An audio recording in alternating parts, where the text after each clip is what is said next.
I'm ready as I'll ever be. It's a golden hour. We're doing a show in a golden hour. It's beautiful. It is beautiful. Isn't it?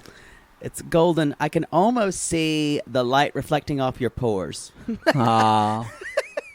They're so big. You probably have an erection because you've heard golden shower and you're used to someone pissing in your mouth and calling you dirty pig. Hello, this is Captain Poodle speaking. Are you ready to find love? Yes, ahoy, matey. Love. Exciting and new. Go online. They're catfishing you. Shocker. Fiancé. Soon you'll be flying to parts unknown. 90-day Beyonce. Marrying someone you only met on your phone. Be they French or Chinese, a brand new K1 visa's the key. Ooh, the key to what, Poodle? To love. It's 90-day gate. Let's love. You know, they have never called me dirty pig. Never called me dirty pig. They just called you pig boy. Squeak, look at pig boy. Hashtag family show. I don't think I want someone to piss in my mouth. You know, if I you're don't listening either. to this show for the first time, this is not indicative. Kind of is. Yeah. But this is not indicative of how our show usually goes. No. This is 90 Day Gays. 90-day gays, y'all. Welcome. We're talking the other way. We're talking toe. Talking toe. Talking toe. My name's Matt, a.k.a. Maddie. And I'm me. I'm Jake Anthony, a.k.a. Poodle. A.k.a. But Poodle. do we have to introduce ourselves every time? I think for people that are new, it helps differentiate our voices. You know what? That is true because people have had a hard time. Yeah. Even though my voice is calm and soothing and yours sounds like nails on a chalkboard. Sure. The mean one's Jake. That's how you remember. That is how we've been described. You know, the thing is, it's not that I'm mean. I'm real. And it's real to a point of mean sometimes. Yeah. Okay. I was letting you get there. But when you meet your mother, you realize Jake's quite sweet. Right? Y'all, if you think your friends got shit, meet their parents and you'll be like, You learn. oh, they learned how to deal. I almost just choked on a cough drop. You didn't even stop what you were talking about. Hey, I just went. I'm a professional. I was going to keep going. If you died, I would have kept going. I just choked with a cough drop in the back of my throat. She finished her sentence. I did. Well, I just learned a lot. Oh, my God. You've lost your gag reflex. It's been so long. Now I just. What are you going to do? I've got it again. I've got my gag reflex again. What are you going to do? To build up to it again. Yeah, you got it again where you did lose it. Mm-hmm. Wow. You fucked that joke up. I didn't know if you were choking or if it was, y'all, he was being mucusy today. I thought he was coughing. But then when your eyes got big and you threw up your cough drop in your mouth. You still didn't stop talking. Well, I wanted to keep the show going, you know. I'm a professional. I'm trying to put it out. There. Yeah. I'm glad you didn't finished die, your sentence. Poodle. That would have sucked. Oh, Don't Lord. finish that sentence. She's monstrous. I'm going to say this for people that I'm sorry if you're disappointed, but the rest of you, that's only 2% of you. We watch Clapback. We're not covering Clapback. It's abysmal. It's so awful. You know how you forget how much you hate someone until you see them again? That's the way it was. We're probably gonna we'll TiVo it, and then we're just gonna fast forward to the Darcy parts because she looks good. But that's there was about a it. lot of big ad.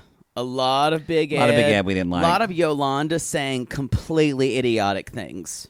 I know. Yeah. Classic Yolanda. Yeah. Is it worth watching? It did make us laugh. on a couple of I things. laughed like 3 times. Nothing with Big Ed. But Yolanda, we did go. We laughed. There's a lot of Big Ed referring to himself in the third person, y'all. So That's a if problem. If that makes your skin crawl and makes you want to punch your television, I would say skip this. And Rose, Rose is on, and she tries to Rose have was insults. She's funny-ish. She kind of does insults like maybe it's a language thing, but they're a little bit like what a 4th grader would say on the playground. It is kind of like nanny nanny boo boo. Like someone says something really cutting, and they say, "Well, you're a butthead," and she's like, "No, Ed's not a pony. He's a pig." And she laughs, and we're kind of like, yeah. It's not the Laugh Factory, honey. You need to work a little bit more before you work the main stage. It's not the Ha Ha Hut, which is an actual place in North Hollywood. Yeah, I've been there. The Ha Ha Hut. I've done there. That must have been a sad night. Never done a set there, but I've been there. I've driven past it and going, I wonder how many dreams died there.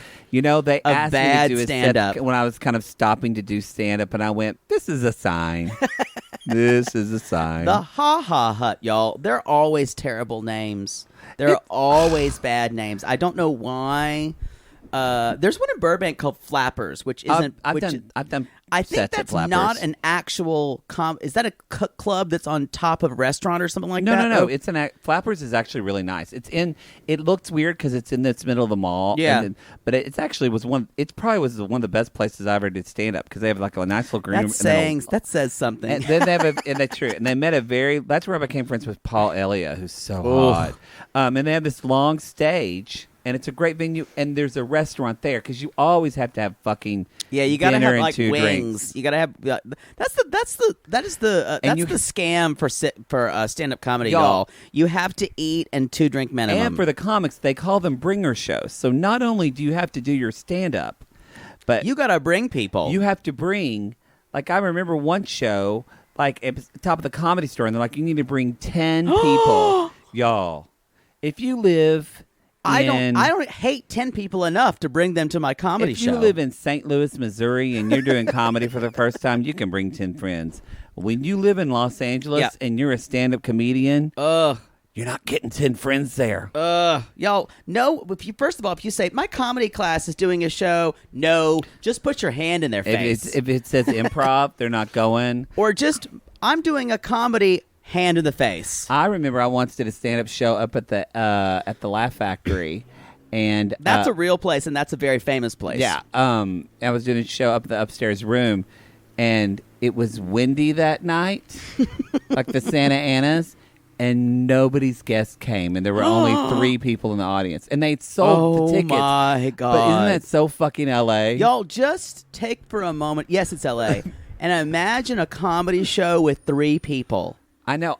You have to act for everyone. I kind of liked it. I just said, fuck it. And I ended up talking about how I'm from Oklahoma and this is fucking ridiculous, the weather we put up with. And there was a girl from Texas and she enjoyed it thoroughly. You made one fan that night. I made one fan that night. I'm going to do what Ross Matthews does because he does stand-up comedy now. And I went, which Ross Matthews is very funny. I imagine he'd be great, yeah. But he never did it before because it's shitty as a gay man and as a woman. And don't get me wrong, and even if you're basically not a white guy. If you're not a white straight guy. Guys, I want to say, yes, black men have, but if you're a guy talking about your dick, you're so more accepted in stand-up comedy. And as a gay guy, it was just like. Because your gay dick is gross. Wouldn't even talk to me. It was so weird, and they wouldn't even support your set. Such a heterosexual world. So I'm going to wait till we get famous, and then I'll do stand-up when it's just going to be our sissies that come. Okay. So, yeah. I think so. And I'll say, who's that heckler in the audience? And it'll be Jake. I'll go. It was funny when Seinfeld did it. Boo! Get off the stage! Faggot!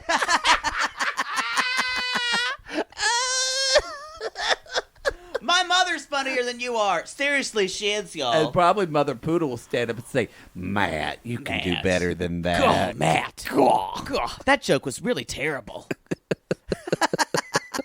You That's it. I kind of want that to I happen want that now. as like a meta comedy special where you're telling jokes and I just heckle you for an hour and my mother's there and we bring up my mother on stage and we get my mother to tell jokes. She'd love it. She would, because she's like, I'm so famous She'd now. tell like Bob Hope jokes. How are we going to talk about merchandising with quotes of mine? Y'all, my Don't mother, let her know about Don't Let let It my Be. mother know that she's going to quote, because she'll want her cut. She'll want her cut. She wants her pound of flesh. And then Should when we start talking about the show? And then, yes, but then time when is she it? finds out how little money we actually make from merch, she'll tell me I'm an she'll say, idiot. God. Why can't you believe you do that? Just give it away. Anyway, y'all, we're going to jump Anyway, into the show real we quick. should say a couple announcements. Yeah, we want to. Oh, God. No, not a lot. Not like the person who gave us a 4-star review said it will. We don't. We just a couple. That is a savage bitch. Savage read. Woo. By the way, I can kind of read it. one of my friends, our mutual friend Dawn, love her. She actually has a new. It's an Instagram live podcast. It's called Dine and Dish with Dawn. I'll put in the It's thing. an Instagram live Yeah, podcast. She just interviewed That Danny. hurts my head. Danny Trejo. So anybody goes to Oh, I yeah. am Dom. Trejo's Tacos. Yeah. So follow I am Dom McCoy on Instagram. I'll put that show notes. Dawn, as in whenever he says her name, I get confused Like the too. detergent. Like Dawn, but he says Dawn, and that's the way Dawn. he says it. Yeah, Dawn. Dawn. Well, she doesn't say it that way because she's from Texas. I know, too. but when you say that, and it sounds like I am Don McCoy, and it sounds like Don McCoy, who's like your grandfather's best friend. No. So Dawn. Dawn. I sound Dawn like Wendy McCoy. Williams. I'm not. Look, I say Dawn. Dawn McCoy. I'm not saying it that way. I am Dawn McCoy is her Instagram, and you can watch I that. am Dawn McCoy. I'm not saying it like you're like Long Island. That's an Oklahoma, Texas thing. It's true. Yeah. So anyway, but she sent me a thing of the pattern. She's like, the pattern knows my life. And, Oh yeah, we're always and texting I about said, the pattern. That just read you for filth. And she went, what's dirty? What's happening? Is this bad? Is the pattern bad? And I had to explain to her. She needs Not to watch everybody Drag knows. Race. She does. So our announcements are: 1, Date with Dateline crossover. We had a ball, y'all. We had a great Kimberly time. and Katie from A Date with Dateline. They do everything true crime and Dateline on their podcast, but on their Patreon, they do 90 Days. Because they are an actual family show, so they couldn't put us on the regular feed because we weren't supposed to cuss. And Jake said fuck like 5 times. I said she could have beeped it. I said it like 3 times. 5, I counted. Which, ironically, on our show that we did the first half, he didn't cuss at all. So, y'all, I got wound up as I got going. we're never doing a live show on television because we'll get pulled off It just the needs a air. 5-second delay. Great. Everyone does a 5-second delay nowadays. Oh, great. So you can check that out. That's on our Patreon feed, but it's free to the public. It's free, so you just have to go on the Patreon and look at it. Yeah, you can just do it there.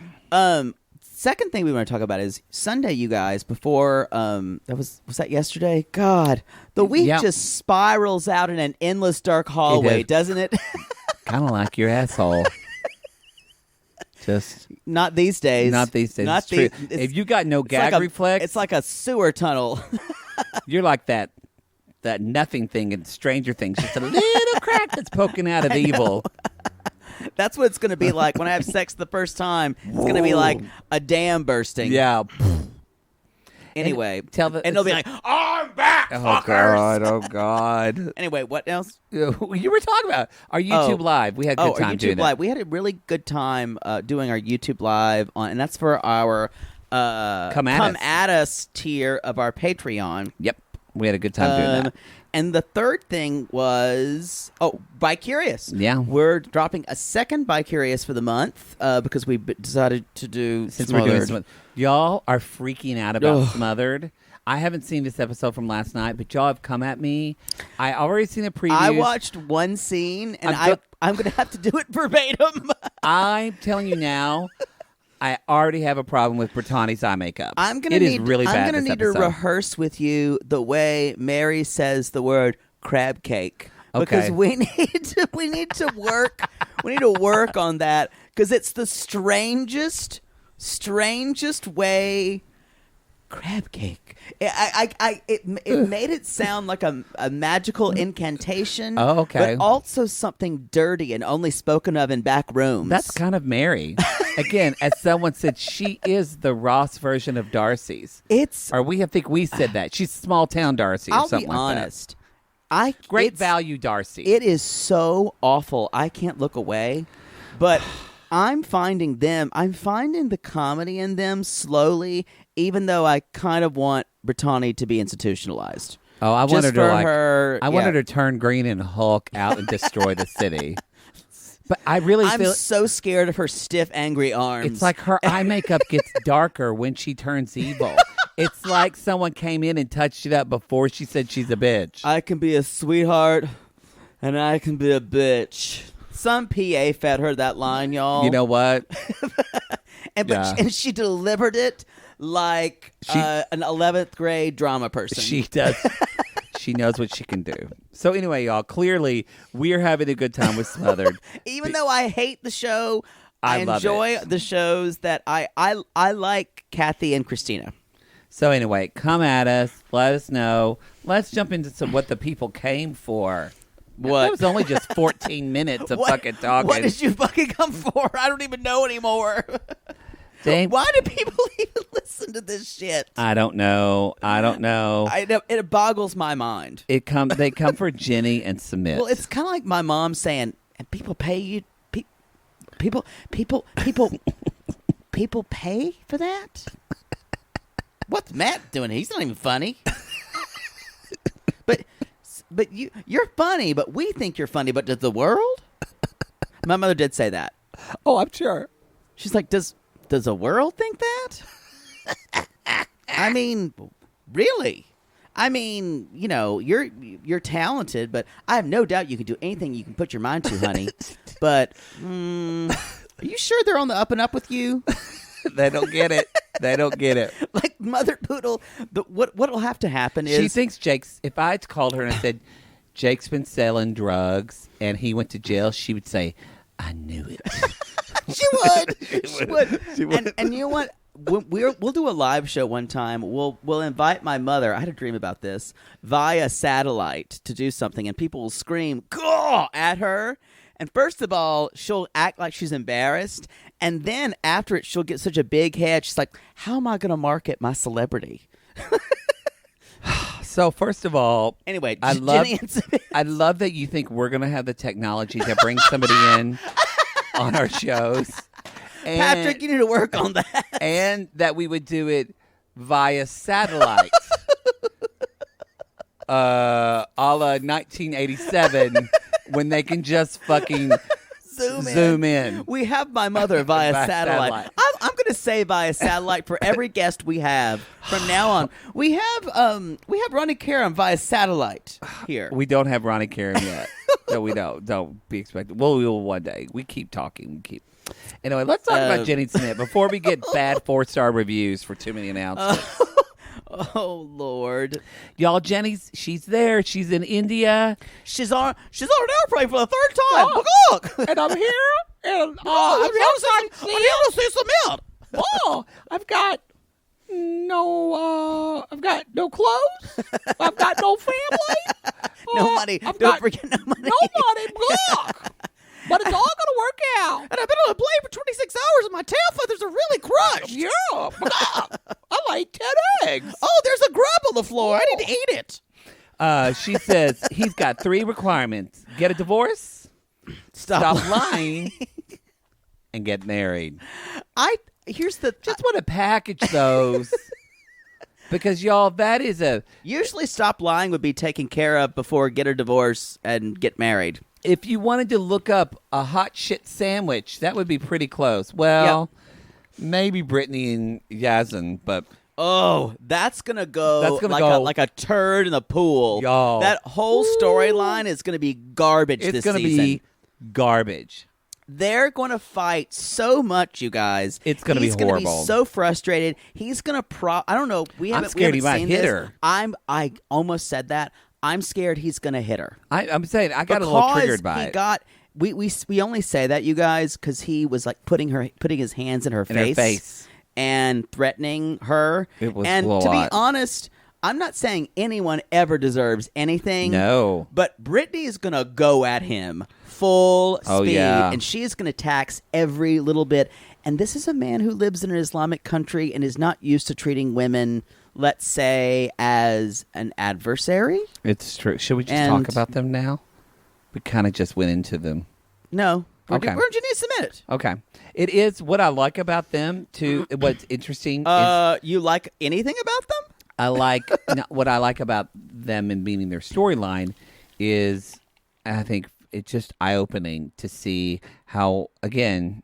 It never shocks me how women are treated in other parts of the world. Yeah, it's pretty awful. It's pretty awful. Yeah. Anyway. So back to Jenny again, and Samir. people say Jordan's not like that. So maybe just what they're showing. We're just talking about this situation. The family's like conservative. Yeah, exactly. Now I just want to talk about them because we went off. You totally went off. I enjoyed it. It was a good... No, you did. I brought them up and you went into it, and I loved it. It was good. I think I must really have a selective memory because I don't remember it that way. But y'all will come back at me and tell me that. Poodle is starting. This is what's happening. He's choking on things. His ass is sealing up. He's not remembering things. He also... all today, I'll be like, yeah, da-da-da. And he'll be like, challenge... Poodle needs to get fucked. Like, someone, lay him down. I've been fine today. And just, put a pat of butter up his ass. And just stay there for, 10 hours. What the fuck? I don't want that. Okay, we're going to talk about Janine Smith. We're going to finish this. God, we're so unprofessional. We are. I kind of love it, though. No, it's terrible. Anyway, so she finds him and he's there and he's like, she says, this is my happiness and points to him. And I know, you guys, he's a liar. She's probably naive, but there's something about those two. They love each other. We do love them very much. And I just want them to go somewhere that's not India. I know, you keep saying. And not near his family. There's got to be a place for us somewhere. It is. It's 2.5 hours away in a car ride because it takes them fucking 4 hours. In the shitty part of town. It takes them 4 hours to get there. In a house that's, quote, kind of abandoned. So instead of somewhere that's green, it's somewhere where cows poop. Somewhere where cows poop. At least there are gates. Yeah, at least there are but gates. But the cow made it the gates. Yeah. So, anyway, you guys, the house is, as we said, quote, kind of abandoned. I don't know how it's kind of pregnant. Yeah. So it looks the house. Is he using a different word? Is he abandoned? I think he's not. Does he mean abandoned's far out? I think he's thinking. I think he may be confusing the word. It's the wrong choice. But I feel like the house does look abandoned. It does look like there were people making meth on some of these. who left in the night. Yep. Mm-hmm. Yeah, it does. There was a light fixture that was ripped out. Yep, and there was just paint peeling from the walls. There's no furniture at all. You guys. It does look like a meth house that people cleared out of because their lookout said, "She's it, the cops." Yeah. Let's go, boys. Evidently, that meth gang is a bunch of old gold prospectors. Apparently. They're 49ers, y'all. Oh, shoot. We got to get out of here.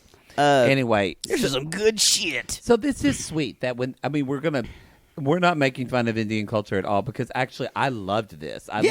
This was really sweet. Well, this is what 90 Days the cow does. Took a dump right in front of their house because it's an animal. Yeah. This is what 90 Days does really well, especially The Other Way. Y'all, we've said before, the producers of The Other Way could teach the whole franchise. Yeah. Something about how to both graphics, how production should go. They have a message to tell you. They have something to tell you. I think they want to educate a little bit. Yeah. As their Before cultures. This previous season of Before the 90 Days, y'all wanted a soap opera, but the problem was there was no one you could root for. He's riled up about Before because I made him watch Clapback. It was literally just like if your heroes were the Gotti clan. I almost had to tie him down and open his eyelids just to watch it. You almost had a Clockwork Orange. Yeah. But so I thought it was back to the cow. So thoughtful this is this, if you didn't watch the show, they do this ceremony where I don't know if they're priests. I don't know what these people are. Yeah, they're there to sanctify the house. They're just friends. Yeah. So they sanctify the house. They do this whole ritual outside.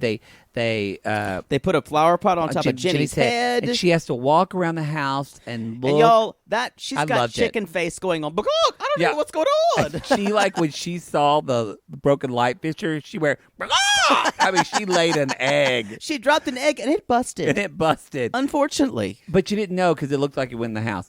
So they're walking around the house, and then they get into the bedroom, and that's when they build a fire. Yeah. They build a fire, and they're like, I guess, burning some things. Yeah, it's kind of like a very advanced form of saging your house, yeah, that's what I assume. I'm saying. If you're like an American watching this and saying, this is weird, and some people are going to, y'all, if you went back to Lone Grove, Oklahoma, and my Baptist friends saw you saging a house, they would think you're they think you're a witch. They would think you're a witch. Burning sage. I'm going to tell Pastor Carl. You know, the only thing that comes from smoke... It's the only thing. Smoke comes from fire, and the fire that's devil's breath. That's the fires of hell that'll burn That's the devil's tongues licking you in the back. You're not gonna have any babies because Satan's gonna be keeping you from getting pregnant in this house. Wow, that's dark. Oh, that's what my family would say. Jesus, or not my family, but other. So. Anyway, so then they bring the cow in. The cow, y'all, there's nothing funnier than a cow with just like flowers and shit wandering around a house, and Jenny's losing her mind. Meanwhile, the cow is like, this is a dump. I was like, is that your grandmother? Yeah. You're a weird looking chicken.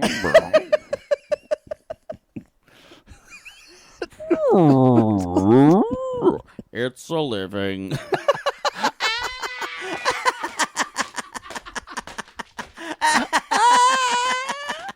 cow definitely said it's a living after she walked out of that house. And just sauntered on clip, clop, clip, clop. On to the next one.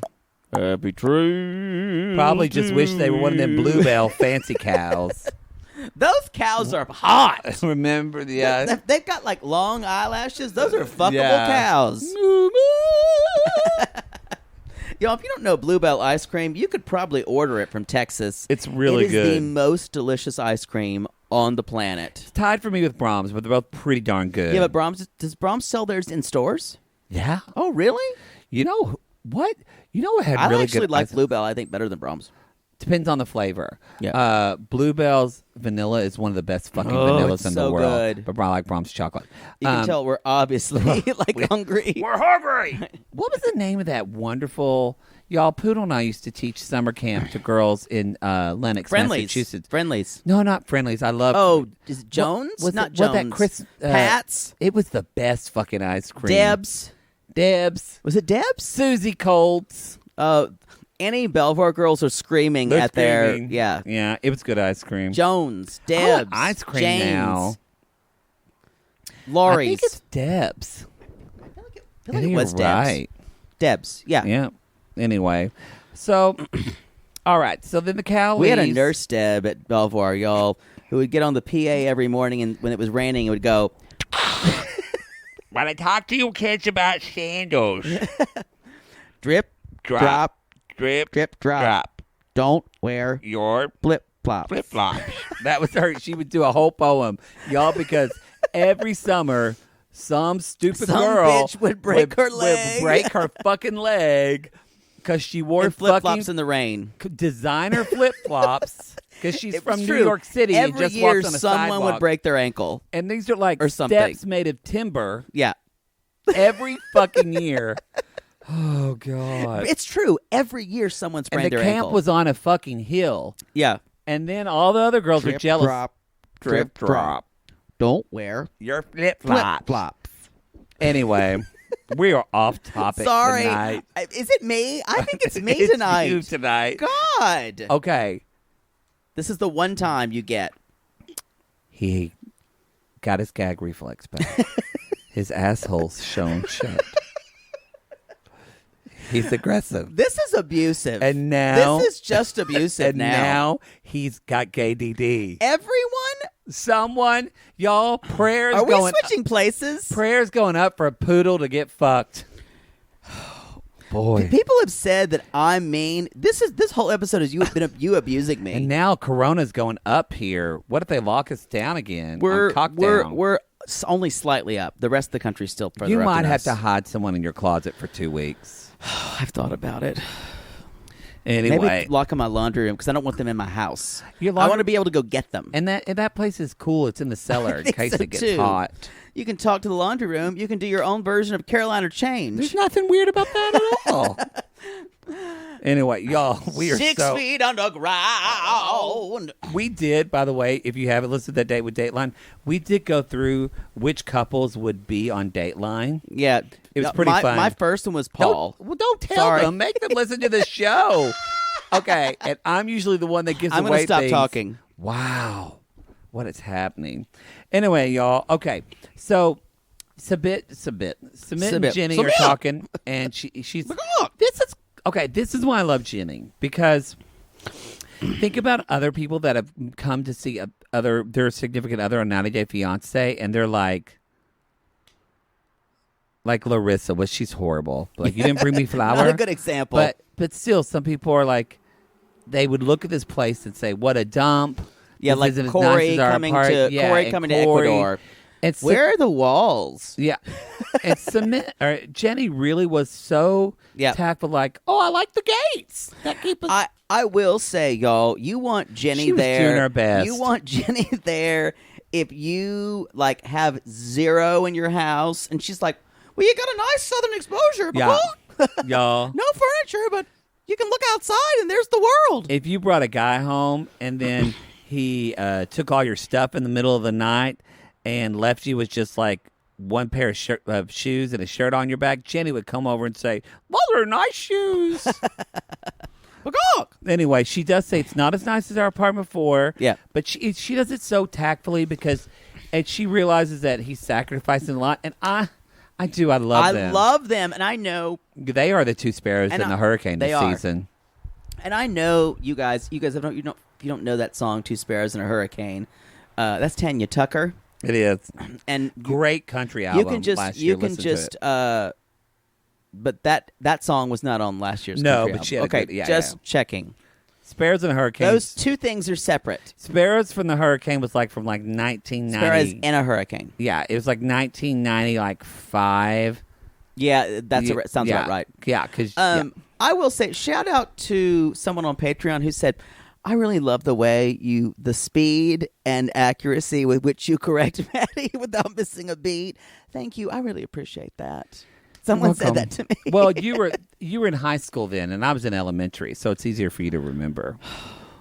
I'm glad you discounted what I just said, but that's okay. 18 months younger than me. 18 months. Anyway, and that's kind of how they end. I still look like the younger sister. No. Anyway. So they ended with saying, well, we used to have a security guard, but now we have our gates. Now we got gates. So, and they're going to go to bed happy. It was sweet. On a hard Indian bed. Hard Indian bed. Should we go into Armando? This is hard, you guys. This punched me in the fucking gut. I mean, after Angela last night. Oh, and that was this, hard. 90 days making me feel things. It's pretty savage. This scene, because we've already had a really intense scene with him talking to his sister. Yeah. This kind of rivals that, I think. You know what's worse than coming out? Coming out again. Yeah. Like, you've got to You do know that what? You're again right. to the same people. I thought you were going to say coming out while trying not to eat Mexican food.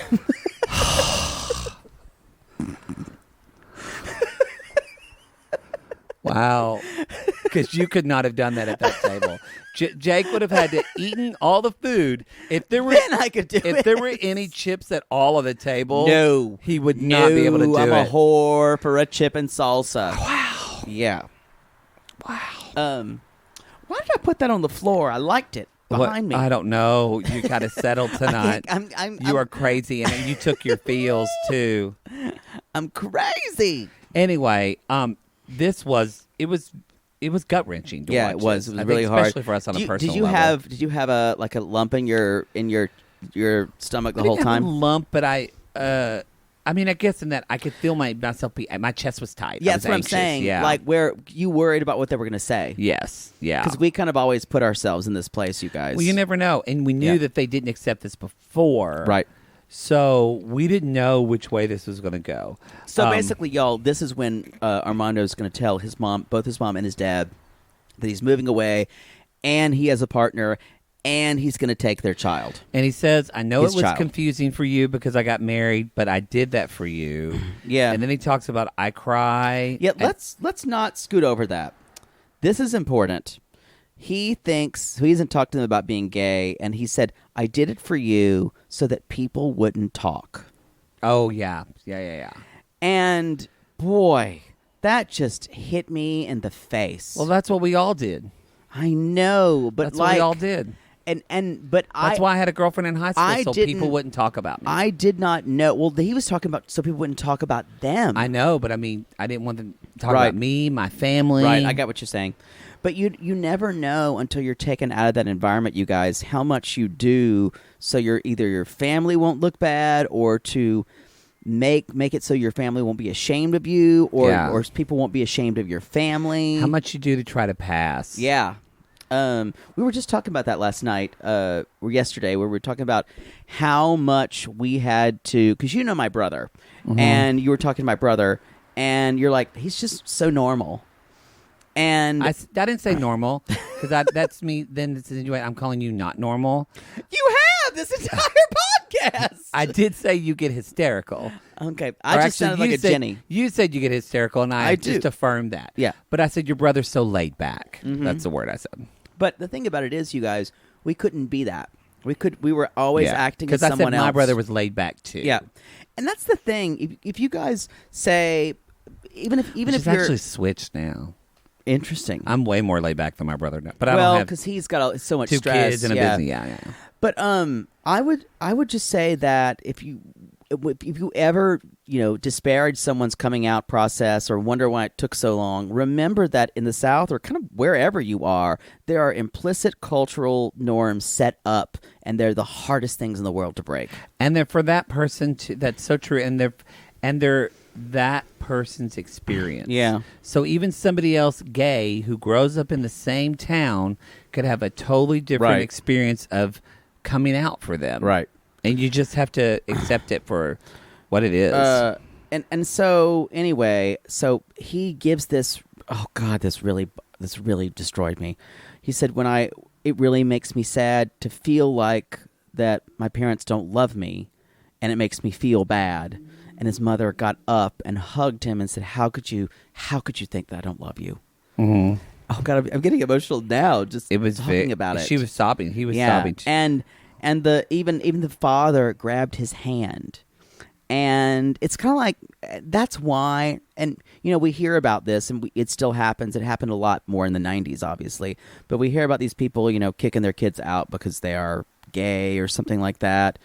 And it just makes me want to say, how could you do that to your kid? The thing is, How could you if you love your kid? No, it's the denying your child for them being whoever they are, whatever that is, gay, trans, whatever. They don't want to be a doctor. You want them to be a doctor. Anything. Yeah. Anything to me is the greatest sin.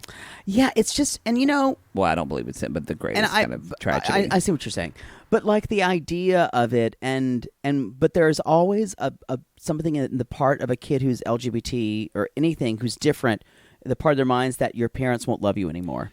That's always there. It is, and I think that it goes away. Like once, I don't think you and I both now with our no, parents, but I'm saying before you it's come out, always there. And I think what's important for any of you that are listening that are parents or maybe even think that you have a gay child or relative, you're probably thinking, well, my kid would never think that because they know that I love them. They know what I do. Anything. However, it's not just them. It's the circle of people they're around with. Right. But it's also it's your mother, their grandparents. But even me. Yeah. We were Catholic, and I knew my parents loved me, and I knew my mom was much more devout Catholic, but it would still be when I would read sections of the Bible or I would hear my your Sunday evangelical school friends. teachers. Ugh. Really wasn't my Sunday school. It was more my evangelical friends and like my friends that went to like. I'm not calling out your church. I'm just saying my experience. But my friends that went to Baptist or like Church of Christ churches talked about those things in the Bible. They tend to be more. But when they're telling me a man doesn't lay with a man, yada yada, and I say, well, that's in the Bible, and that's what God said. My mother is a devoutly religious woman, and we're always told in church that God is your number one priority. Yeah. So as a kid, you rationalize and think.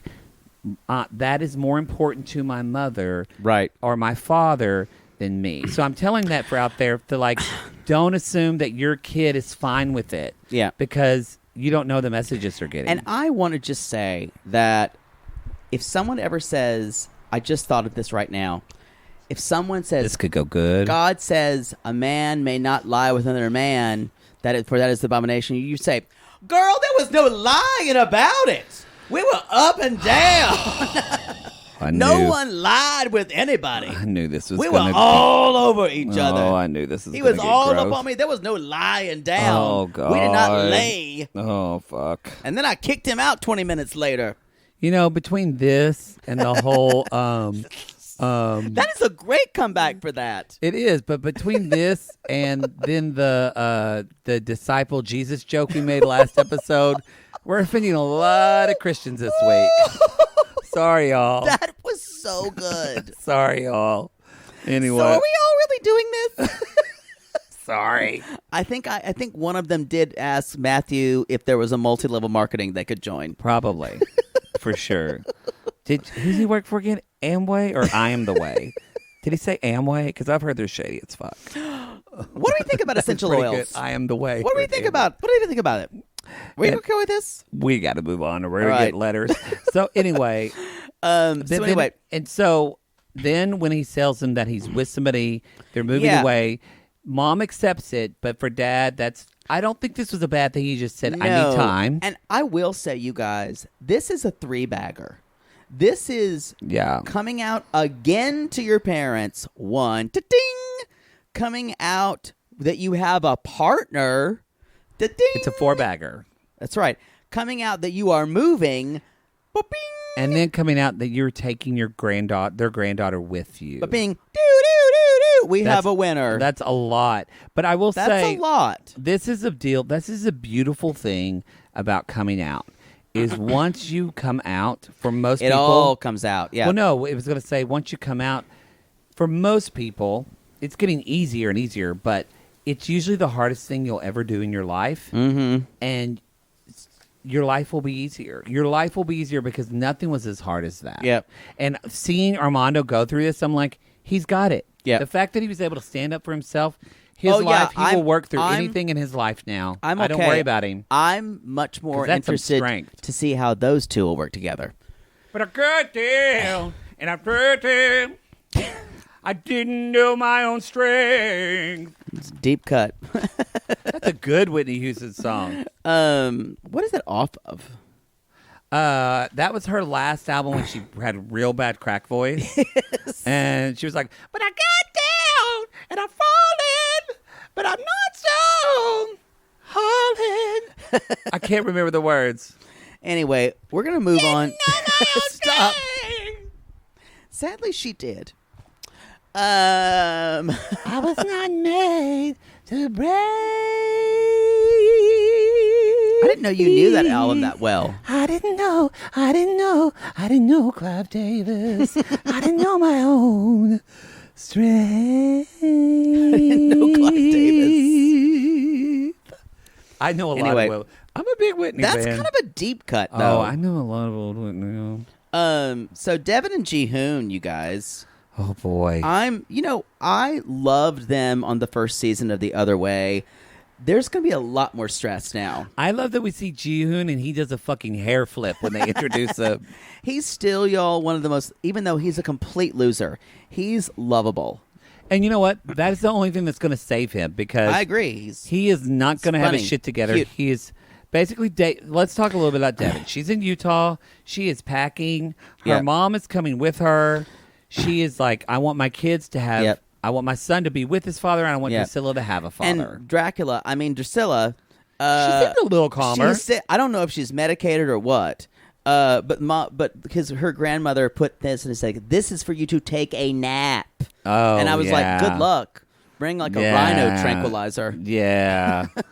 I don't know if just that's give her a gonna blow happen. dart in her neck. I don't know if that's going to happen. As I said before in like a previous episode, imagine traveling on a plane with Drusilla. You know what?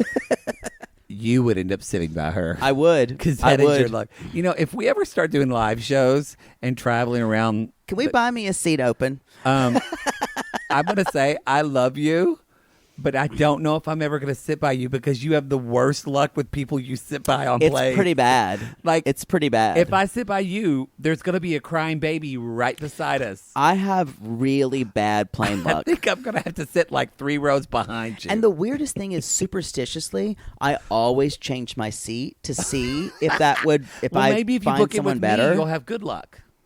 We had 'Cause good you luck do? that one time we went to Vegas. Oh yeah, I have good friends that I've met on planes. Oh, We met on Facebook. Leave these poor people alone. I had a conversation with a therapist. One, it changed my life. Leave these made people me feel alone. better. Oh, it was Y'all, really. this bitch talks on planes. It's just I talk to them if they talk to me. Not everybody has to put on headphones. I've talked to people. Sadly, I've had the worst luck of who I've talked to. I talked to that woman who had the collection of Phantom of the Opera figurines one time. Oh, wow. Yeah, she wouldn't shut up about Phantom of the Opera. And her favorite performance, she'd seen over like 25 of them, y'all. Wow. Yeah. That's the people he sits by on a plane. That's the person who sits by me. On a plane. I once did sit by a Swedish fitness model who was obsessed that she had to drink a bunch of water on the plane. And they wouldn't want to give her a lot of water. And she's like, I'll tell you, I'm working out. That's the only crazy I've had. Before we do Deavan and Jihoon, should we take a break? We'll take a break afterward because we still have a lot more to talk about. Okay. I was thinking we would do it halfway through the show. Oh, but we're not fine. even halfway through our shit. All right. I thought we would need to do 30 or 40 minutes. Maybe. You know what? We'll forget if we don't do it. You're Let's do it right. now. Let's do it now. Okay, we'll see y'all in a second.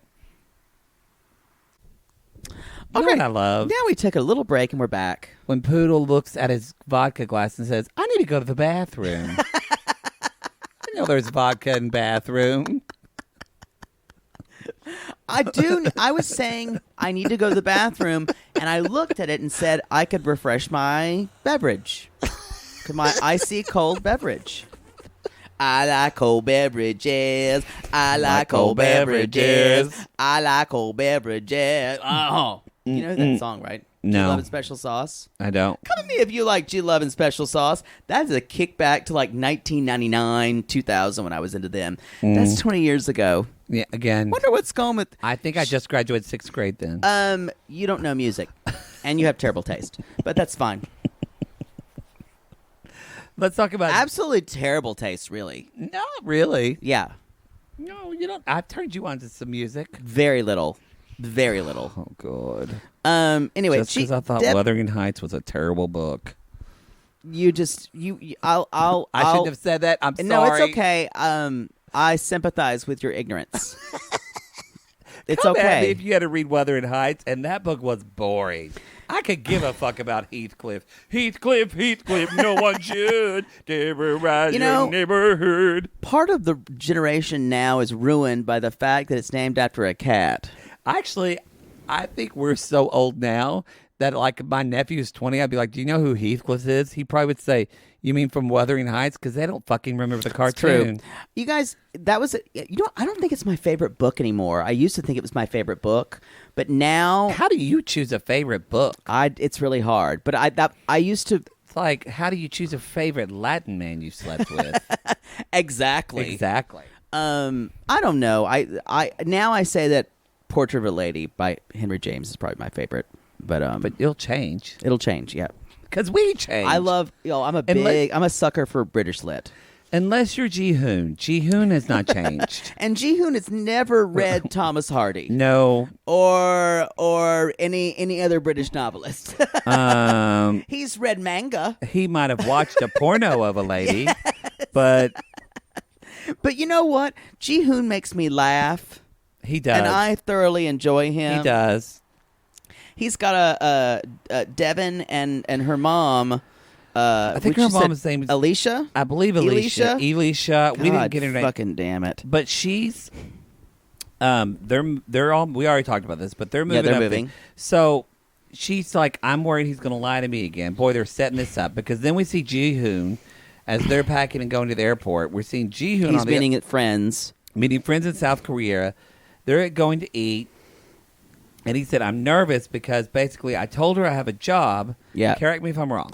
He told her he has a job, but he actually has just a couple of part-time jobs delivering shit. Yeah, deliveries. I think he might have one part-time job, and the delivery job is their secondary. Yeah. And he says, as long as I don't take a day off, I'm fine. This is not going to be possible. Cut to, remember what we first saw at the beginning of 90 Day Fiancé the other way?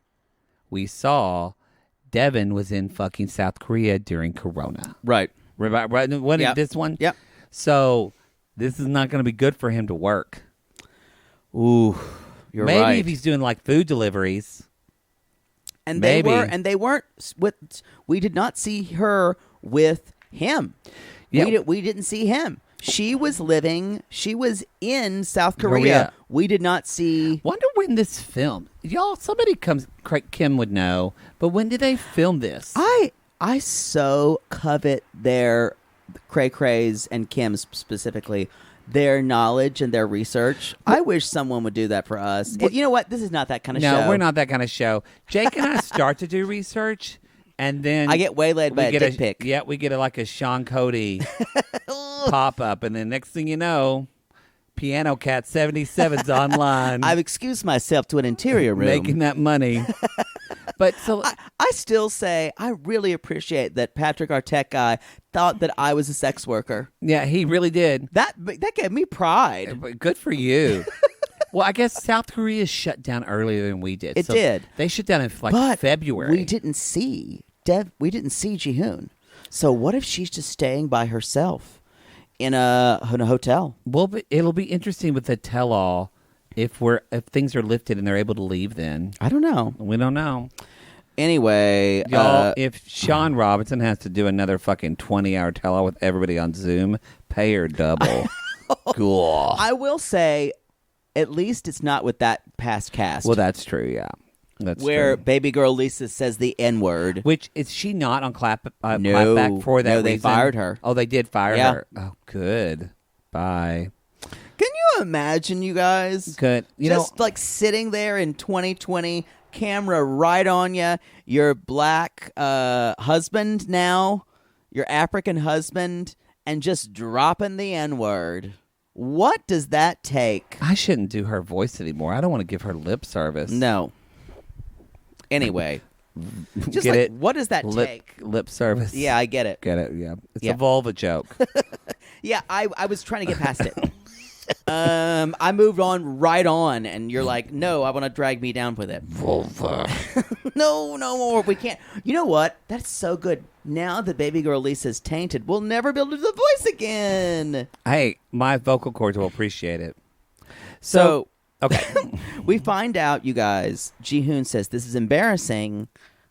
Deavan actually tells the friends, Deavan actually found our house and paid the first month's rent. She was online. She found this house online in Korea, Utah. So that means Deavan is a fucking detective. Number if one. If Deavan needs money, she should just like teach English or something like that. Can't she make money there from that? She can't. She actually can't. Usually that's she can't until she can. I don't think she can get a work she visa. She also has a baby. Yeah, it's hard, yeah. And she has Drusilla. That's even harder. The lady or the tiger. Wow. Yeah. So anyway, you guys, this is not going to be good. He's like, this as long season. as I have 2 jobs, it will be enough. I think the fact that he is lovable may save him, but even the friends are like, I can't imagine Jihoon having 2 jobs. We don't think Jihoon. Y'all, do you think Jihoon's ever going to grow up? How old is he? He's like 29 or 30, right? Yeah. He's old enough. He's a man-child. I don't think he's ever going to grow up. Well, ever. I mean, to be frank, I feel like unless you're married, You can't say "to be frank" without me thinking of Frank from fucking Smothered. So I had to. My friends took me out for a bachelor party, and there was probably a female stripper there, and she came and gave me what I assumed to be a lap dance. I promptly vomited on the floor. I went home, masturbated to what I assume was pornography On my AOL account. and jerked off my penis, and that was cheating. y'all. That's Frank from Mary says that he's cheating and For Smothered. some reason, We I talked always about it need last to use. episode, but- I always think Frank talks so formally. Yeah. And like, there's always like, So I promptly passed out. I'm probably messed up. I promptly vomited. yeah. There's this formality that Frank has that I enjoy, and I'm so scared Brittany is just going to like pile drive him. Anyway, Frank. sorry. We're getting Smothered distracted. I hate Frank. We're going to get so many letters of people saying, "Stop talking about Smothered." This show is all over the place. You like it. No, I'm a mess. So I think Yazan that's and basically Brittany. it. Yeah, that's basically it. Let's get to an even hotter mess. Yeah, Than that This is show. a real Cinderella story, y'all. Ugh. Let's admit it. Everyone knew this was going to be hot garbage from the first episode. It is. You knew it. It you is. Knew this bitch with her entitled attitude and her like, I will go ahead and do what I want in Jordan. You know. We did get some information that from a sissy that said that apparently Brittany's last relationship, and we get a hint of this, was I don't know. We don't know if it was abusive. We just know it was really bad. I'm pretty sure it was abusive. Right. And that was Brittany. Oh, the reason where I got this is because, y'all, if you haven't listened to, it wasn't a sissy, it was Kate Casey's interview. With Brittany. With Brittany. If you haven't Yes, listened she to did that, one. she talks to Brittany, and a lot of what Brittany talked, I posted in the Sissy Squad, but just Reality Life with Kate Casey. It came out Did she get like any 3 tea? days ago. Basically, this relationship was so traumatic and abusive. Basically, she blocked out that she even was married to him. So for her not thinking about this, for her, she said it was like, when I said I forgot that I was even married because I tried to block out that painful part of my life. Interesting. So, which leads... So literally, she did forget she was married to him. She did, which that can happen. And then it kind of informs how she's coming over here with this whole Disney princess eyes, because she wants this to be so what it wasn't before. She even says, "Can you pick me up and carry me like a baby?"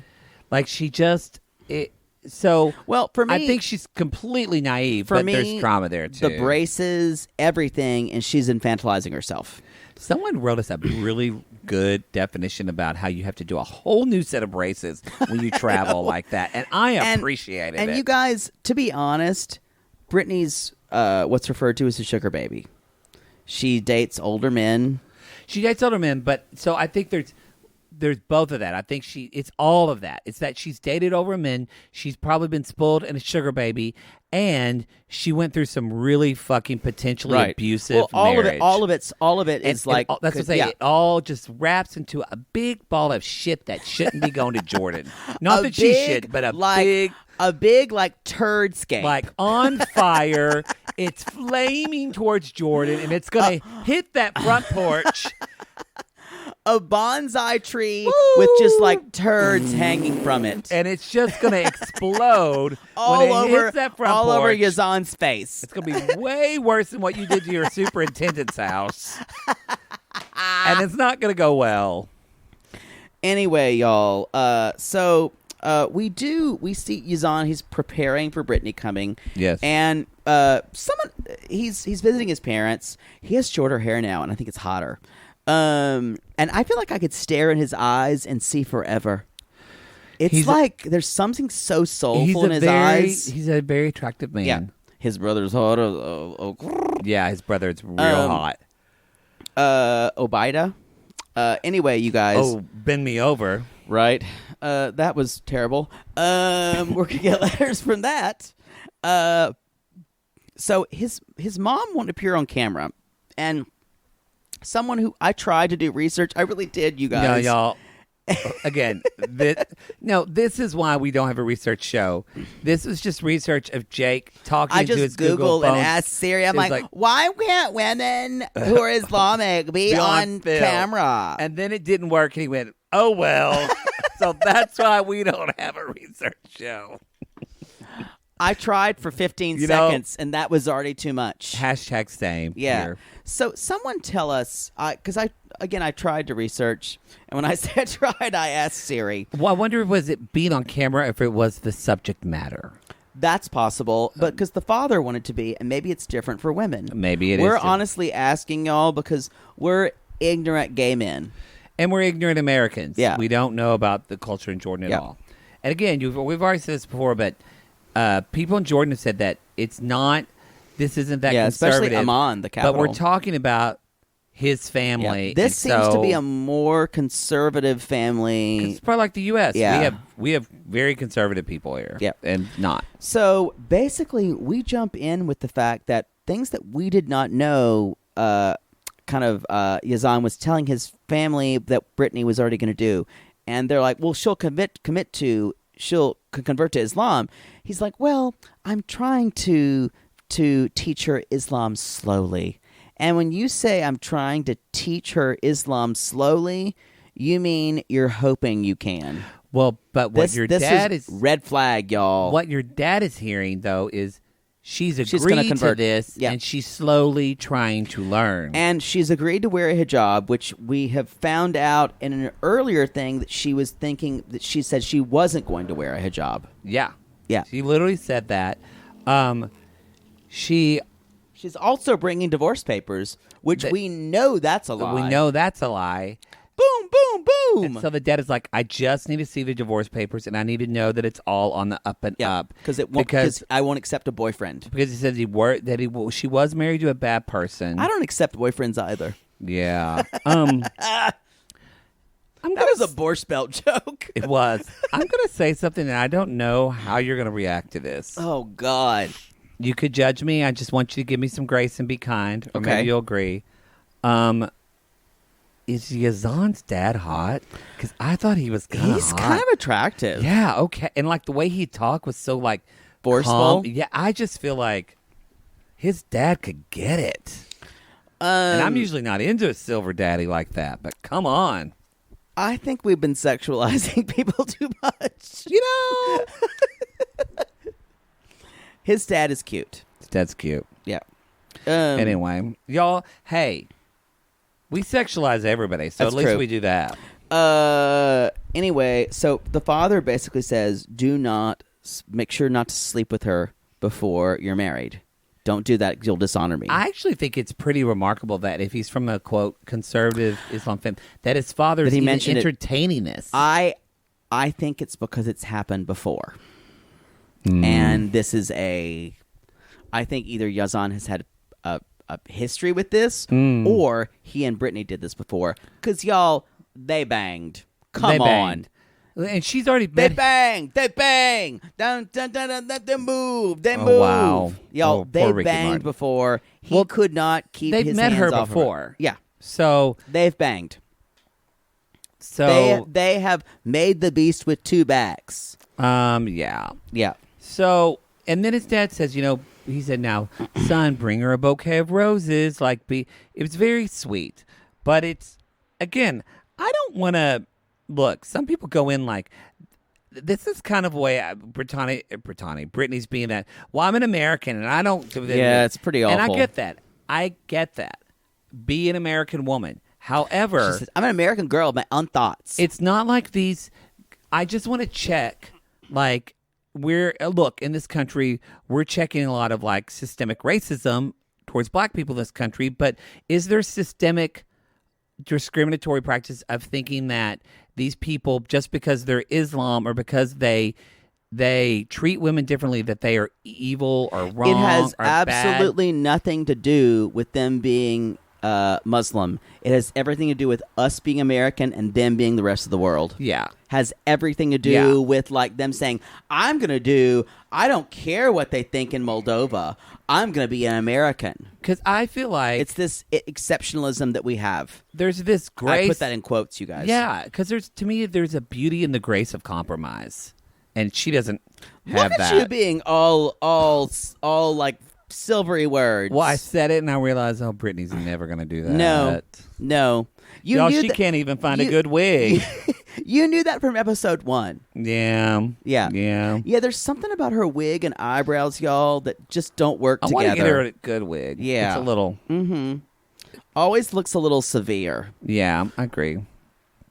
Anyway, so let's talk about her arriving at the airport, right? So she does get there, and Yazan is even saying she will have to adapt to us.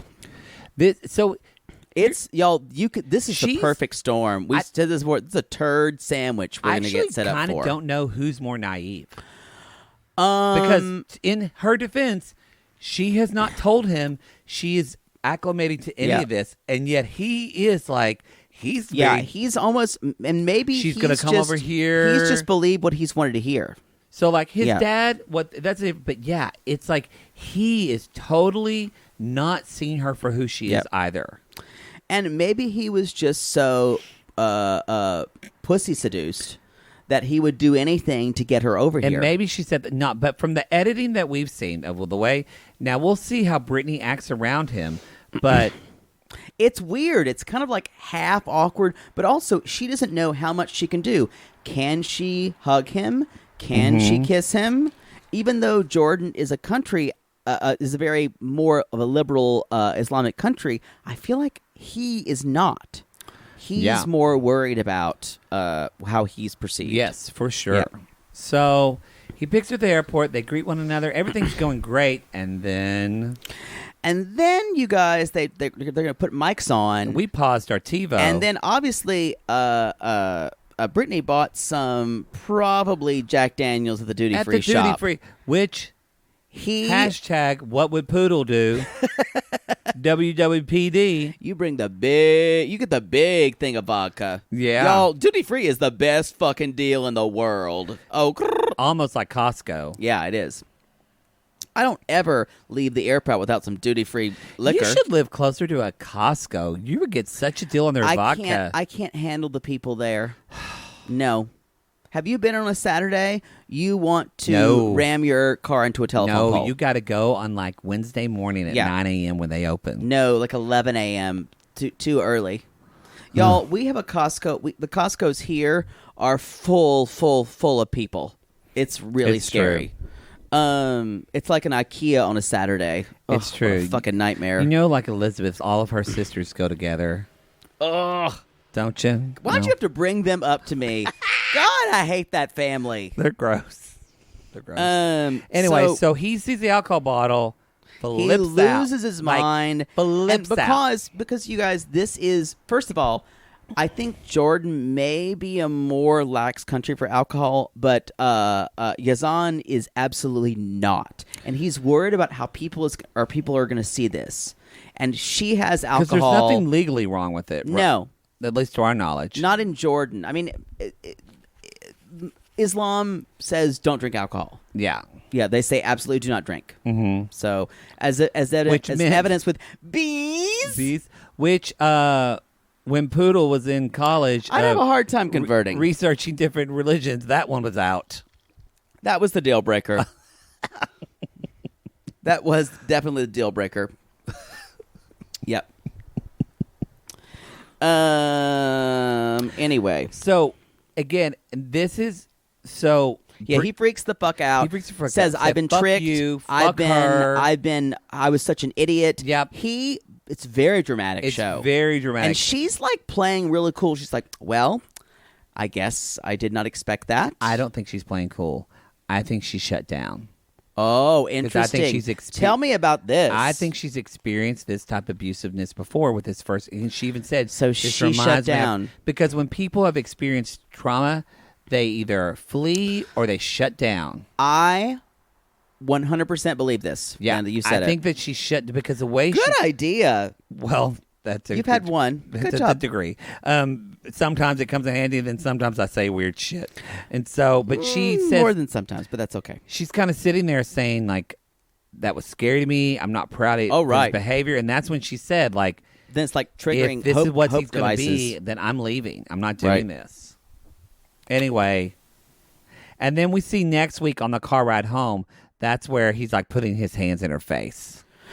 Yeah, that's what I got triggered by a little bit when he says enough, Hamas, Hamas, Hamas. Yeah, that's like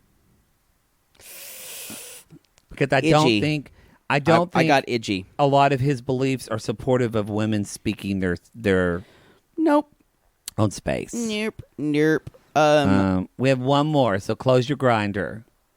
I don't. I'm actually looking at my phone to read a comment. You bitch. Oh, do you want to do our comment now? Yeah. Okay.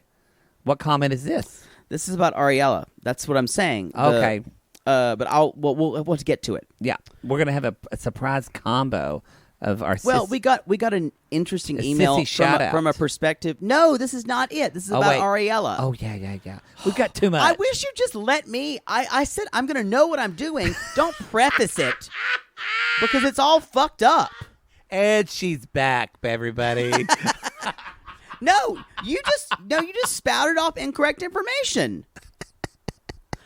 Y'all, how does it feel to be gaslit by the person you work with consistently? Because that's what I live in. I am gaslit, whatever the fuck it is. You know I love you. On a constant basis. So let's get to everyone's favorite, the other wayer, Ariella. I've already expressed my complete and utter disdain for this person. It's really bothering me that all of her testimonials are going to be without that eyeliner. It's bad. And we can roll our eyes at Brittany. There's something about this chick that tweaks something in me, and I don't know what it is. Well, I think we got a little reminder of that. Well, we did, but there's just something about her. And I think it has to do with where she's living, what she's been doing, what she's going to do, what her family is like. Anyway, so we're going to talk about this. Yeah. So she's leaving she's to go living in a day. My favorite line of her whole segment is, "Tomorrow I'm leaving to go be with the love of my life, baby." Baby. Remember, y'all, baby. His name is Biniyam. Baby doll. That's a deep cut. Anyway. Stop.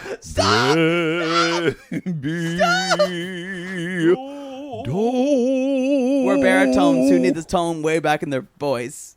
Yo, that's a beautiful aria. Baby. Warm as the autumn light. Warm as the autumn light. Yeah. If you're a pianist for baritones, you played it 1,000 fucking times. It's a pretty song. It's a really nice aria. Yeah, it's a beautiful aria. Anyway, so we've referenced the Ballad of Baby Doe quite a lot. A lot. It's formative. I think it kind of was. I was identified with Baby Doe. I think it has queer undertones. No, because we were the queers who liked it, so it definitely has undertones. Yeah. Undertones, anyway, overtones. Anyway, so her mother is a nurse. Yeah. And she's bringing all the fucking medical stuff you can bring. But she can't, you guys. She could not get the epidural kit. Didn't know you could just bring those on a plane. I was kind of thrown by that too. Like, how does she clear customs? Obviously, she didn't do a lot of research into whether she could get an epidural or not and bring it into the country. Well, and this is kind of a problem we were having before, you guys. She could not find someone to do. She wasn't sure she could get the epidural in Ethiopia. Yes, but she hadn't done a lot of research for this. Yes, and she just assumed her mother, because she's from Princeton and from privilege, that her mother would just pack it. Sorry, I'll keep going. Wow. Oh, I hate this woman. Wow. So anyway, so her sister is like, bye, and her nephew Roman is like, just turns away and goes, won't even talk to her. I told Poodle that my mother would have pulled me aside and pinched my arm and said, "I don't care if you're upset. That's your family member, and you hug them and you tell them goodbye." Yeah, mine would have done the same thing. Don't know if that's healthy to do for children now. Nope. I think you're supposed to let children decide their own what they do with their bodies. Yeah, but our parents didn't raise us that way. Nope.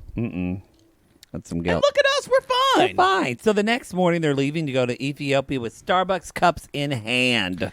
I would want to say one thing, that she's got a lot of patient belonging bags that her nurse mother actually stole from a hospital room. Oh. I know this because when I was in a coma, we had lots of bags that my mother stole because she says there were all these patient belonging bags that she said for garbage bags. She's like, why? I paid for them all.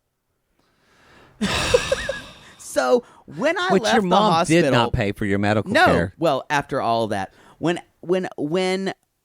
we left, she took everything that was in the hospital room, like even things of like Vaseline, and there was one thing that was like rash cream or something like for the catheter. And everything was stacked. I'm like, this did not need to be taken. Mom was like, well, we paid for it. I thought I could take it. Wow. I'm like, why would you think I would need suppositories? In what world? Well, Fair. for what you do. Fair. Yeah. Anyway, so her mom, the nurse, has a lot of... She took everything. Your mother. Her mom, the nurse, has a lot of great sayings. She says, today, Ariella is leaving our family and our home forever. It's very... Yeah. This family is so like non-emotional, push your emotions. But they're trying not to be. yeah, they're at the trying same not to time. be and trying to be very nice. Yep. Where, boy, my mom... No, it's all passive-aggressive. Yeah, That's what I'm saying. It's yeah, and so they're in the car. She's sad. She's crying. I don't know. I was kind of bored with a lot of her storyline. It wasn't really. It's gonna very get short. good when she gets there. She said, we don't know, by the way, why baby can't come to the U.S. We don't know that yet. We do not know. Nope. So It's strange we haven't heard that. Come at us if you know or we just missed it. which could be a possibility. Yeah. We And miss things. she even says on the way to the airport, Biniyam isn't my entire family or my nephews or my dog. And that's the singular problem, you guys, of the other way. You're leaving your entire family for one person. Mm-hmm. But the thing about it is, it's really hard to leave your tribe and go somewhere else for one other person. It is Because we're not supposed to do that, you guys. marriage happened. I mean, it was contractual, but you joined another person because you joined your tribes And you were supposed to join family with family. to have support. Yeah. And when you go the other way, y'all, you lose your tribe. Mm-hmm. It's interesting. I think that's why Especially when you're having a child. Yeah. That'd be really hard for me as a woman. Not to have your own go have family. not my own family, but for her situation, I mean, she obviously is somewhat close to her parents, it seems like. It'd be hard for me to go have a child. I mean, I admire her. She's got the gutso to do it.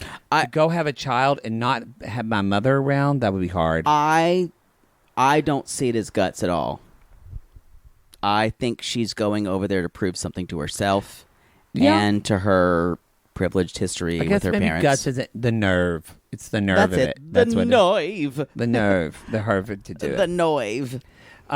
So anyway, her She's- mom says, well, with sadness comes with happiness too. She does have a lot of quotes. She also says, look, honey, your whole life in 7 suitcases.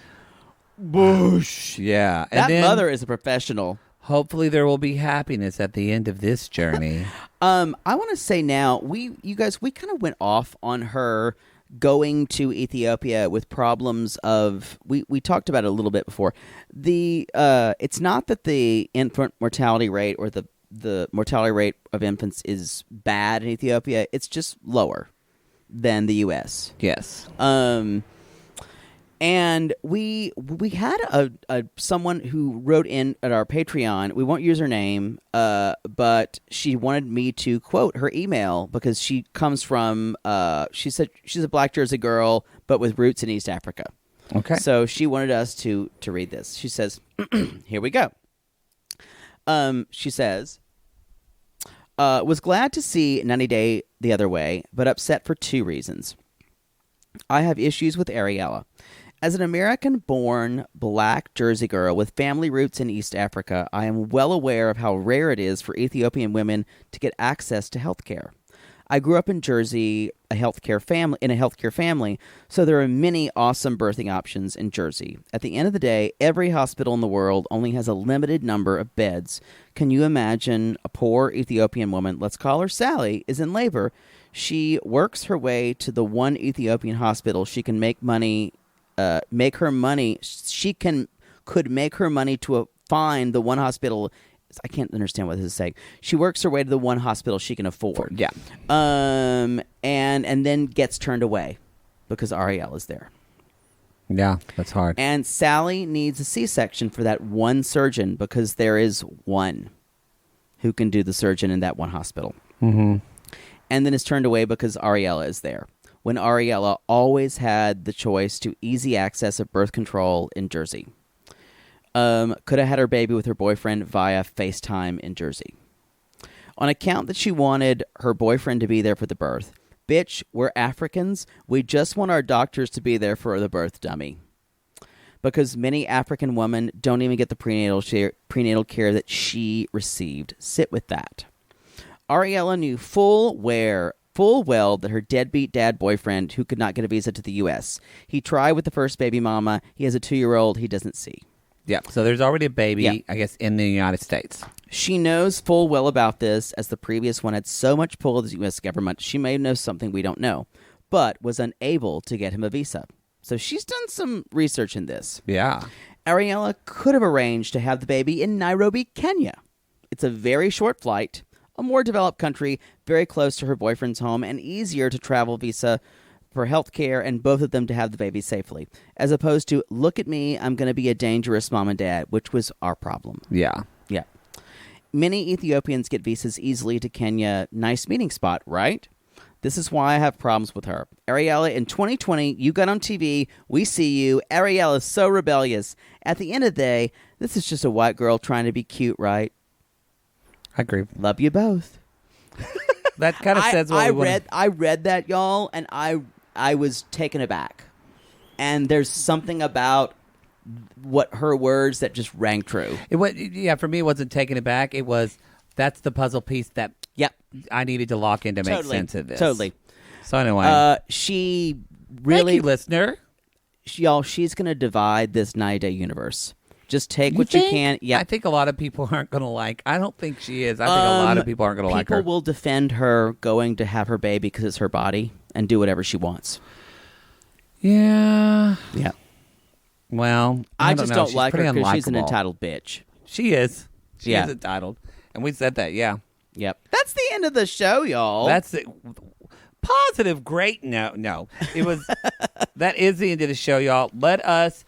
We've got a Sissy Spotlight coming up, but do you want to do shout-outs or do you want to do Sissy Spotlight Let's first? do Sissy Spotlight first. Standing in your spotlight, Sissy Spotlight. Shut up. Well, get it ready.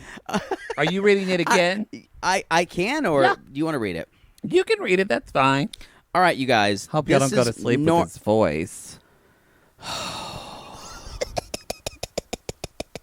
I am fiery tonight. I know. You've been the one who was attacky. Oh, my God. We are Freaky Friday. He told me I was attacky, you guys. You guys, I'm bitchy and I'm kind of horny tonight. I am Poodle.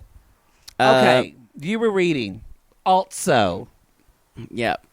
Anyway. Then you need to speak more carefully. If I try to shrink the tongue in your mouth. I'm also too sober. Fair. So you guys, we normally do voicemails here, and we had one sissy who said, I'm sorry, I'm trying to leave a voicemail, but this is too long, but I have to tell you this story. So I'm going to she transcribed it to me. It's a little longer than a minute, so bear with me. I'm drinking a little water to get my throat right. Now, we're not always doing this. This is a great story, but call for a Sissy Spotlight. It's normally a minute. We want you to call, and it's a minute. Okay, I'm going to go through this fast. Hi, Queens. I hope this is just a Maddie and Poodle, a.k.a. my spirit animal. Sorry, pardon my appropriation for the moment. Thank you, Michelle. Thank you, Michelle. Y'all don't know it, but you've been there for me during the worst time of my life. I've been listening for about a year now, and I love you both so much. Y'all make me laugh like nobody can when I truly need the healing power of laughter the most. Last year, I discovered my husband of 9 years is a sex addict. We are 30 in California, own a home, and have a 6-year-old son. Yes, we were blessed because I inherited, and I am smart about my finances. Most people wouldn't believe it, but I can tell you, squirrel friends, I'm literally a millionaire. Also, I'm really pretty. I love this. Also, I am really pretty, and I'm on my last course for my BS in Applied Mathematics at SDSU.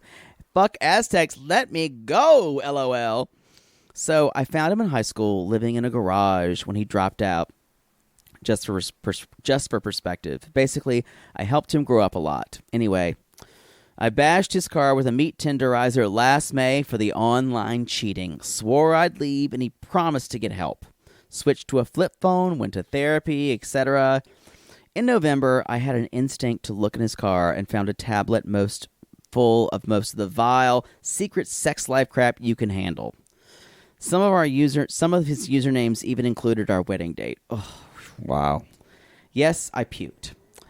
I wanted to leave, but he insisted he would actually get help this time since he had lied about going to therapy before and had never even received treatment.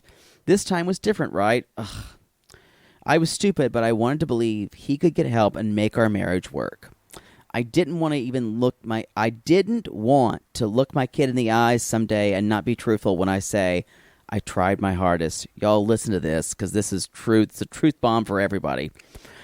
I tried marriage counseling for 4 months along with S-Anon or S-A-Anon and personal therapy. At one point, I was going to 3 different therapy appointments 3 times a week, and still my personal therapist noted I was depressed enough to consider medication for the time being.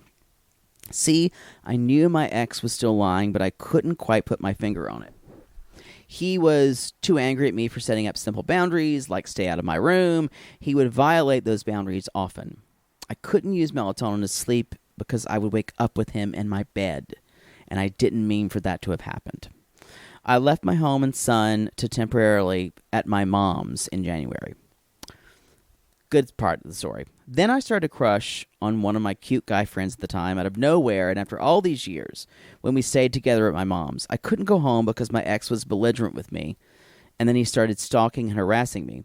He showed up at 3 a.m. one day with my son in the car, trying to get me to come home.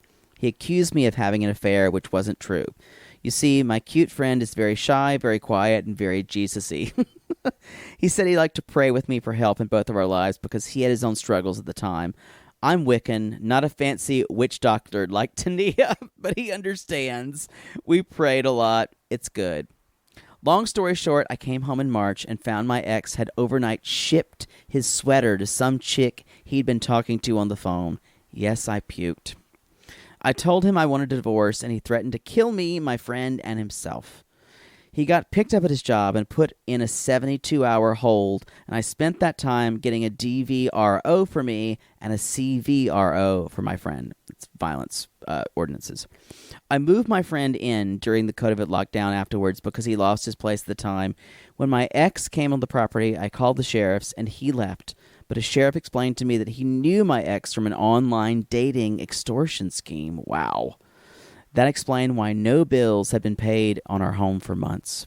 I'm super behind on those still. I've had to wait 3 months, and I can finally file divorce because the courts have opened.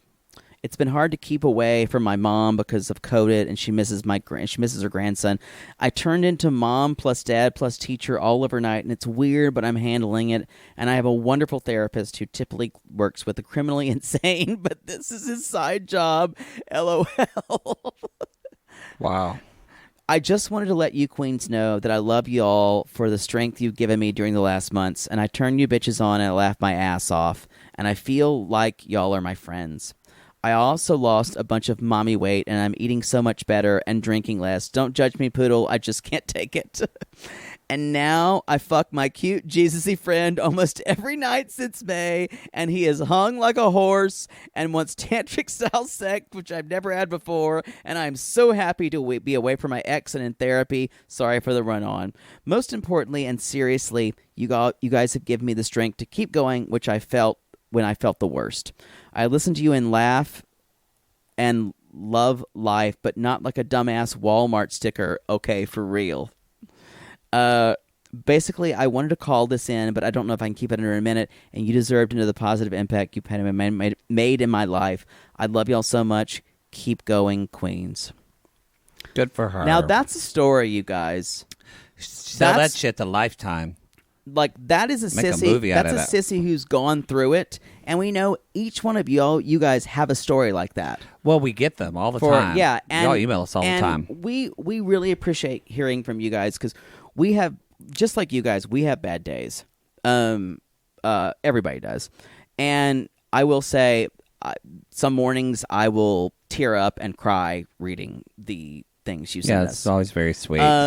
And we're really lucky that we can make your day better for talking about this terrible show and dick jokes. But I love this show. Anyway, but I was going to say that just tells you what can come out of all that.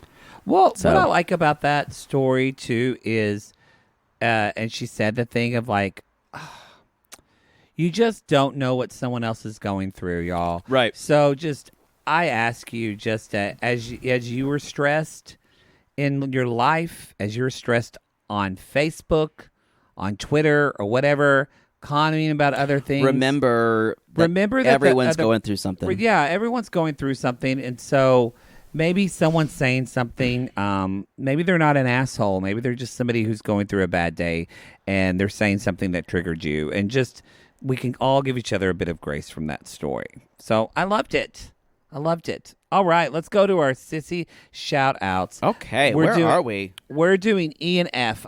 You're doing F. I already picked E. Okay, I'll go first. I guess I'll do F. Well, we're already we've gone so long. Okay. Well, I wanted to do listen E. To you censoring me. No, I said I wanted to do E. Y'all, the tide has turned. Oh, God. Boy, it's just messy now. Let's see. I'm going to do... How do I look up everybody?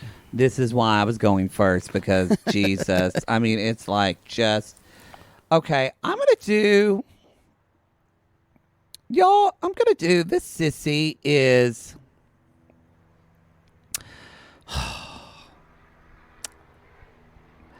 Merrick Meyer. Merrick Meyer. Merrick Meyer. Name starts with an E. Rhymes with Merrick. Wow. Merrick Meyer. Here, I can look up mine. Here, let me change it for you. Can you not show me his Facebook feed? I just like to get a face. It's like I'm like a visionary, and you need to not try to inhibit my process. I'm creeped out by you like scoping out people. That's what I'm saying. Just pull up your chatterbait and go away when I'm talking. All right, y'all. Merrick is an actor, but a retired actor. A lot of people don't know this because he was famously, and by famous, in his small town of Pacoima, he was known as, he was the body double for the Jolly Green Giant. Oh, he's ripped then. He's ripped. He's tall. He has a very low voice. Ho, ho, ho. Oh, ho, ho. In fact, the only problem is his wife loves him very much, but when he's home, he can't feel safe or he can't feel comfortable unless he gets into the Jolly Green Giant outfit. Okay. So it's cosplay. Even though, well, no, for him, it's like, it's method. So he becomes the Jolly Green Giant at home. She's trying to help their kids with fucking algebra homework. Yeah. And he's walking around trying to shove green lettuce in her face, calling her a hoe. Sounds familiar. They started couples therapy. Again, he keeps just talking in a low voice. Y'all prayer warriors for them. Eric's got it bad.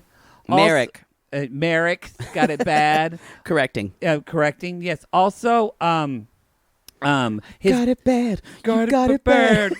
His child loves it because she dreams of being the Jolly Green Giant Tess one day when she grows up. So they're like, you can be anything you want to be, Giantess. And you know what? He tells his child, young Eric's you daughter. can be anything Merrick's you want. daughter. Or son. I just saw a kid in a picture. You can be anything you want to be. It's so creepy when you and creep he their said, posts. just remember, child, we're 2 peas in a pod. And sing. Get it? Yeah. It's a pea pun. It's a terrible joke. I liked it. Like I kind of just like sat there staring at you. Liked it.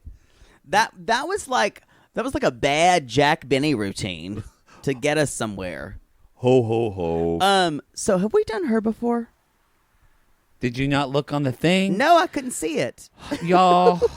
I can't figure out your iPad. Didn't. Okay. We didn't. Okay. And Where? Jake can't figure out my iPad. It's yet problematic. 6-month-old babies are proven to figure out how to switch between apps. My 3-year-old nephew can teach me about the iPad. God All right, bless. fine. So this is Leona Worrell. Leona Worrell.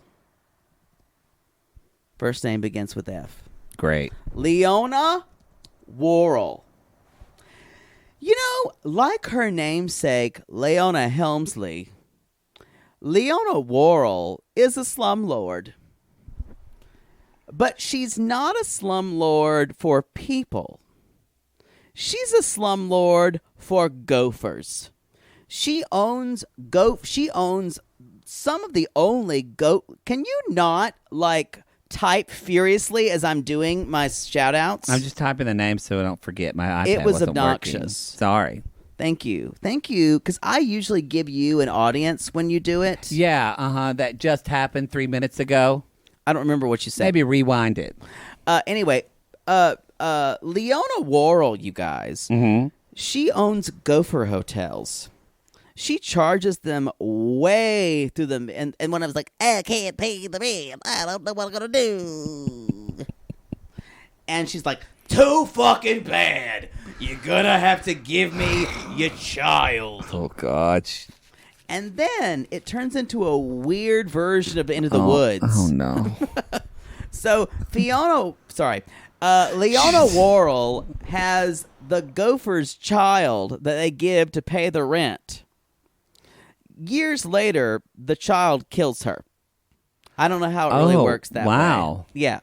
Anyway, back to her being a gopher slumlord. She basically shuts down one thing and knocks it down. You know, it's not a very big house that she's giving because it only houses like about 16 gophers. Okay. They're not very big, y'all. It's like the size of a play doll house. Property's expensive. And she comes through here and with a wrecking ball. I came in like a wrecking ball. This makes no sense. And she basically wrecks her own property. But it is the size of a dollhouse, so it's fine.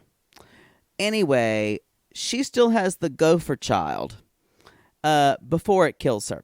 And then, weirdly, she gets brought up on tax evasion by the city of New York. And that's a whole thing. She goes to jail, and then, when she's in jail, she becomes a lesbian and fucks every woman there. Sorry. That's kind of interesting, isn't it? Wow. She's a gopher slumlord. Wow. Yours was bad, too. At least mine my- didn't have a joke at the These end. my peas of the pod. That was You know, terrible. I didn't really pay attention to your story because I just kept thinking, I write a check to Leona Helmsley every month because that's where our New York office is for my day job. Leona Helmsley? Yeah, it's in the Helmsley building. Shut up. I can't believe they still have a Helmsley building. Wow. Isn't Isn't that she funny? dead? Yeah.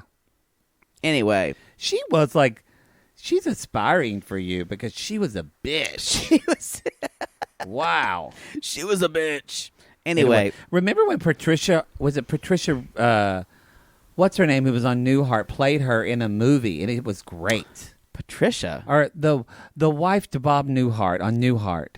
Oh, Suzanne Plachette. Suzanne Plachette Yeah. played Leona Helmsley, I believe. Oh. In a movie of the week. We should watch that. No, we shouldn't. Anyway, that's the show, y'all. That's the show. This was a fucking 3-hour show. I'm sorry. I'm sorry, y'all. You can go to 90daygaze.com to find our merch, to find our other podcasts. We love it when they do what, Poodle? When you leave a review. We do. We love it when you leave a podcast review. So please, we're over 2,000, so we're going to be doing something. We got stuff in the works. We got irons in the fire, y'all. We're working on it. Come at us on Cameo. Those are all in the show links. And y'all, we call these people lonely hearts because aren't we just all lonely hearts traveling across the sea looking for love, Poodle? Yes. And if you decide to bring a fucking cow in your house and poop there, call us.